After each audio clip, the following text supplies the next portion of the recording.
Hello friends, welcome back to my channel Gopinath 48. இன்னைக்கு வந்து நம்ம சேனல் என்ன வீடியோ பார்க்க போகிறோம் அப்படின்னா, நாட்டுக்கோழி கறி குழம்பு எப்படி செய்கிறது அப்படின்னு சொல்லிட்டு தான் பார்க்க போகிறோம். செட்டிநாடு ஸ்டைலில் வாங்க பார்க்கலாம். ஃபஸ்ட்டு வந்து ஒரு பேன் எடுத்துக்கோங்க. அதுக்கு மேலே காஞ்ச மிளகா 4, பட்டை, கசகசா, மல்லிக்கொட்டை, மிளகு, பட்டைப்பூ ஒரு 5 பூ சேர்த்துக்கோங்க. சீரகம் வந்து கடைசியில் சேர்த்துக்கோங்க. ஏன்னா சீரகம் ஃபஸ்ட்டே சேர்த்திங்க அப்படின்னா தீஞ்சிடும். அதனால தான் சிம்மில் வச்சு லைட்டாக ஹீட் பண்ணி எடுத்து அதுக்கப்புறமா அதே பேனில் வந்து அதை ஆற விட்டுருங்க. அதுக்கப்புறமா அதே பேனில் லைட்டாக எண்ணெய் சேர்த்துக்கோங்க. நெக்ஸ்ட்டு பார்த்தீங்கன்னா தேங்காய், வெங்காயம், தக்காளி இது 3த்தையும் சேர்த்து நல்லா வதக்கி எடுக்கணும். எண்ணெயிலே நம்ம அரைக்க போகிற மசாலா வந்து நல்லா ஆற வச்சுருங்க.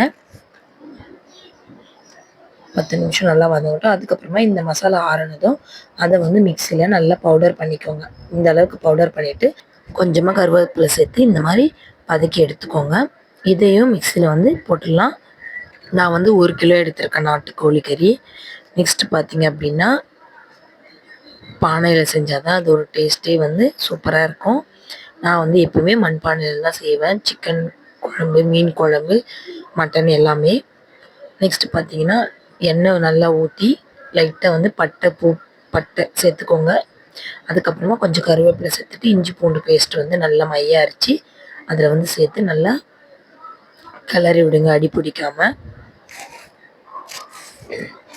அந்த பச்சை வாசனை போகிற மாதிரி இஞ்சி பூண்டு பேஸ்ட் பச்சை வாசனை நல்லா போயிடணும். அதுக்கப்புறம் தான் நம்ம வந்து அதில் சிக்கன் சேர்த்துக்கணும். நல்லா ஒரு 15 நிமிஷம் நல்லா அடி பிடிக்காத மாதிரி கிளறி விட்டுட்டே இருங்க. மசாலா வந்து நல்லா பேஸ்ட் மாதிரி அரைச்சி எடுத்துக்கணும். நல்லா மையாக அரைச்சி எடுத்துக்கணும். அதுக்கப்புறமா கழுவி வச்சு சிக்கன், உப்பு, மஞ்சள் போட்டு கழுவி வச்சுருக்க நாட்டுக்கோழி கறியை வந்து இதில் சேர்த்துக்கோங்க.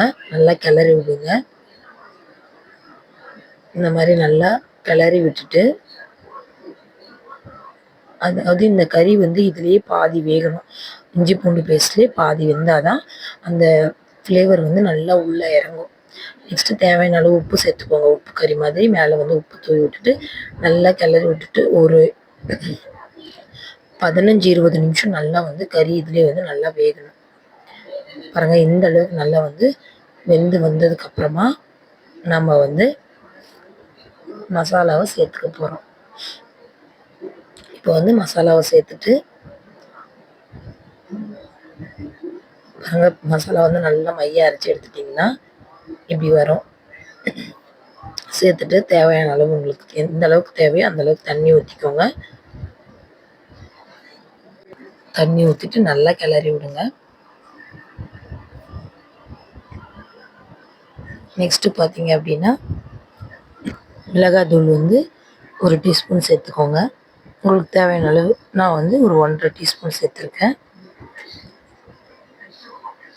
நெக்ஸ்ட்டு பார்த்தீங்க அப்படின்னா கறி மசாலா சேர்த்துக்கோங்க. ரொம்ப அதிகமாக மசாலா சேர்த்தாலும் நல்லா இருக்காது. அப்புறம் சிக்கன் மசாலா. நெக்ஸ்ட்டு பார்த்தீங்க அப்படின்னா லைட்டாக மஞ்சள் தூள் சேர்த்துக்கோங்க. ஒரு கொஞ்சோண்டு சேர்த்து நல்லா கிளறி விட்டுக்கோங்க.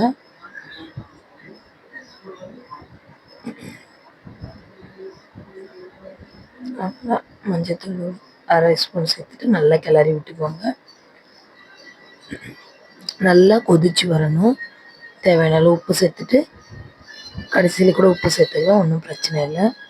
நல்லா கொதிச்சு வரணும். கறி நல்லா வெந்து வரணும். ஏன்னா நாட்டுக்கோழி கறி வந்து எப்போயுமே மட்டன் மாதிரி ரொம்ப ஸ்ட்ராங்காக இருக்கும். அதனால தான் மூடி வச்சுருங்க ஒரு 1/2 hour கழிச்சு. அதுக்கப்புறமா பார்த்தீங்கன்னா கொத்தமல்லியை வந்து நல்லா கட் பண்ணி இந்த மாதிரி சேர்த்துக்கோங்க. குழம்பு நல்லா கொதிச்சு கறி வெந்து வந்துடுச்சு. நெக்ஸ்ட்டு பார்த்தீங்க அப்படின்னா இதுக்கு வந்து சாதம், இட்லி அந்த மாதிரி வச்சு சாப்பிட்டீங்கன்னா ரொம்ப சூப்பராக இருக்கும். பாய் ஃப்ரெண்ட்ஸ், நீங்களும் ட்ரை பண்ணி பாருங்கள். நெக்ஸ்ட் வீடியோவில் பார்க்கலாம். எங்கள் சேனல் பிடிச்சிருந்தால் லைக் பண்ணுங்கள், ஷேர் பண்ணுங்கள், கமெண்ட் பண்ணுங்கள், மறக்காமல் சப்ஸ்கிரைப் பண்ணிக்கோங்க.